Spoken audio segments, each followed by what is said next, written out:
नमस्कार। Justice for Nirbhaya में आप सबों का स्वागत। देखिए, सत्य परेशान हो सकता है, पराजित नहीं हो सकता है। और जिन बातों को लेकर, जिन सवालों को लेकर पहले दिन से हम कह रहे थे कि निर्भया की अगर इसके साथ कोई दरिंदगी हुई है तो परिवार वाले को पता है कि वो दरिंदा कौन है।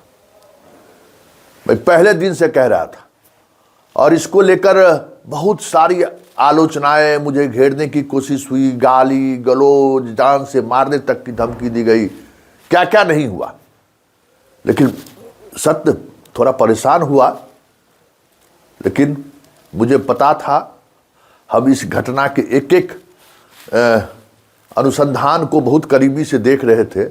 लोगों को कह रहे हैं कि एसआईटी से पहले कैसे जानकारी हो गया।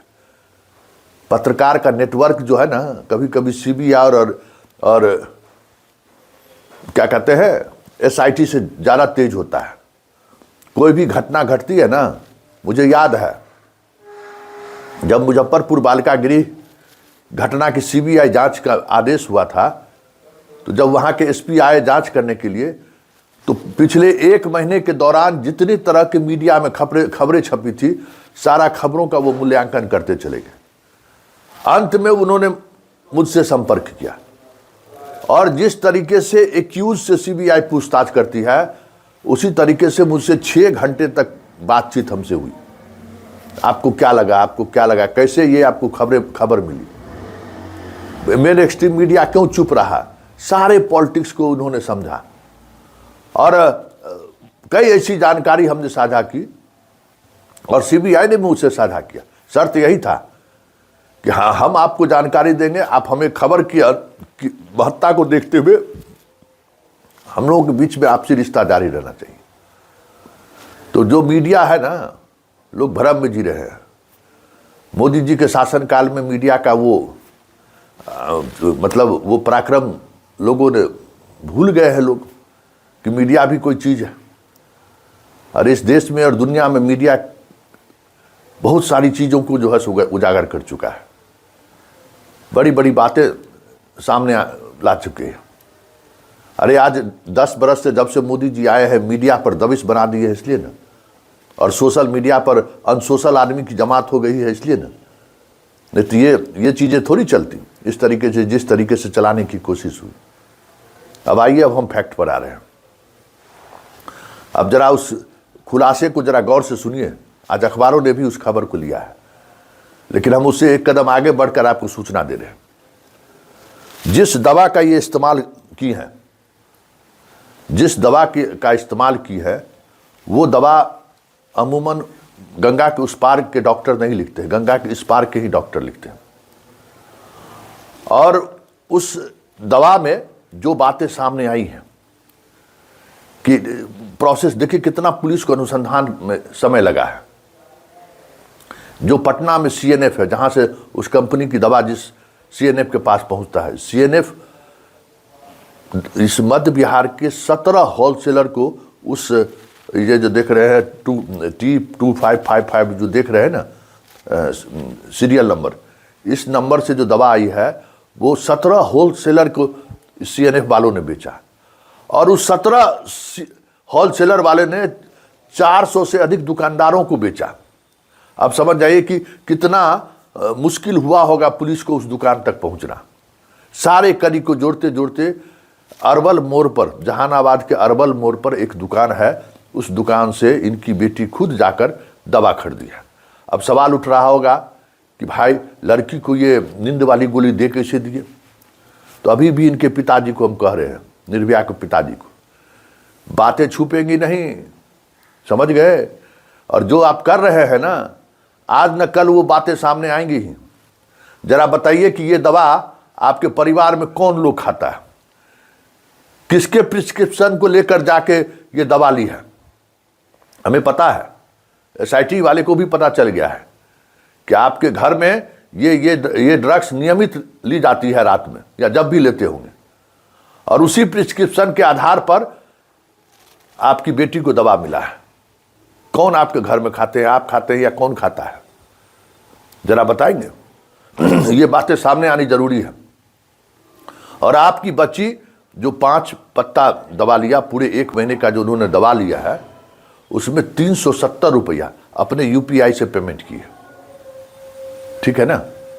और ये पटना से पहुंचने के बाद ही हमने आपको पहले ही कहा था कि 26 तारीख के रात में एक बड़ी घटना घटी निर्भया के साथ। 3 बजे सुबह में उन्होंने अपने पिता को फ़ोन किया, पिता आए। कल जिस बोलेरो गाड़ी के ड्राइवर को पूछताछ किया है, सब रिश्तेदारे हैं इन लोगों का, जो और उसने बताया कि कैसे हम लोग आए हैं। 27 तारीख को, 26 नहीं 27 तारीख को ये दवा खरीदी है जाके उस दुकान पर, क्योंकि उस दुकान पर इनके पिताजी नियमित दवा लेते थे प्रिस्क्रिप्शन के आधार पर। तो बतावे कि किसके लिए दवा लेते थे, कहाँ से आया वो प्रिस्क्रिप्शन। बिना प्रिस्क्रिप्शन का अगर दवा दिए रहता तो कल दुकान वाला उठ गया रहता, जेल के सलाखों में होता। आखिर दवा कौन है इनके घर में जो ये दवा नियमित लेता है, जिसकी वजह से निर्भया के हाथ में ये दवा लगा। कई चीजें अभी खुलासा होना बाकी है। हम बस, मेरा मकसद सिर्फ यही है कि निर्भया को न्याय मिले। निर्भया के आत्मसम्मान के साथ खेलने वाला उसका बाप ही क्यों नहीं होगा, ये जान लीजिए। उसकी मां ही क्यों नहीं होगी, सामने लाके बेनकाब कर देंगे। उसका घर वाला मामा ही क्यों नहीं होगा, भाई ही क्यों नहीं होगा, चचा ही क्यों नहीं होगा, उसके गांव वाले ही क्यों नहीं होंगे, जो सच को छुपा रहे हैं। बेनकाब एक एक को बेनकाब कर देंगे, क्योंकि हमारे पास वो तमाम तथ्य हैं जिन तथ्यों के सहारे हम डे फर्स्ट से खबर चला रहे हैं। न डरे हैं और न झुकना जानते हैं, न डरना जानते हैं न झुकना जानते हैं। जितना गाली गलौज आप लोग कर रहे हैं करिए, वो गाली हमारे लिए मेडल है। जिस तरीके से मुजफ्फरपुर बालिका गृह कांड का अकेले लड़ते हुए, कोई मीडिया उस समय में खबर नहीं चलाया, अकेले लड़ते हुए उस 40 बच्चियों की न्याय की लड़ाई को हम सुप्रीम कोर्ट तक देखे, उसी तरीके से इस निर्भया की लड़ाई भी सुप्रीम कोर्ट तक जाएगी और कोई नहीं बचेंगे। जिसने भी इस निर्भया को इस हद तक पहुंचाया है, चाहे उसका कोई अपना ही क्यों ना हो, बच नहीं सकता है। पुलिस बचा लेगी, ये हो नहीं सकता है, क्योंकि पुलिस को पता है कि संतोष सिंह का मतलब क्या है, और संतोष सिंह जिस खबर के पीछे पड़ता है वो खबर कहां तक खींच के वो ले जाएगा वो भी पता है।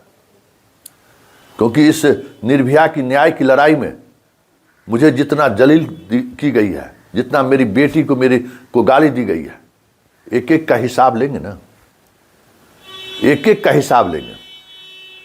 क्योंकि अभी वक्त एक बेटी के न्याय की लड़ाई क्या है, इसलिए हम उससे अपने आप को अलग डाइवर्ट करना नहीं चाहते हैं। नहीं तो मौका मिल जाएगा इन अपराधियों को बाहर निकलने का। और वो भी खुलासा करेंगे कि आखिर इस पूरे घटनाक्रम को कैसे इस रंग को दिया गया, इसमें कौन सा जो सिंडिकेट चल रहा है ना, कोई सिंडिकेट नहीं बचेगा।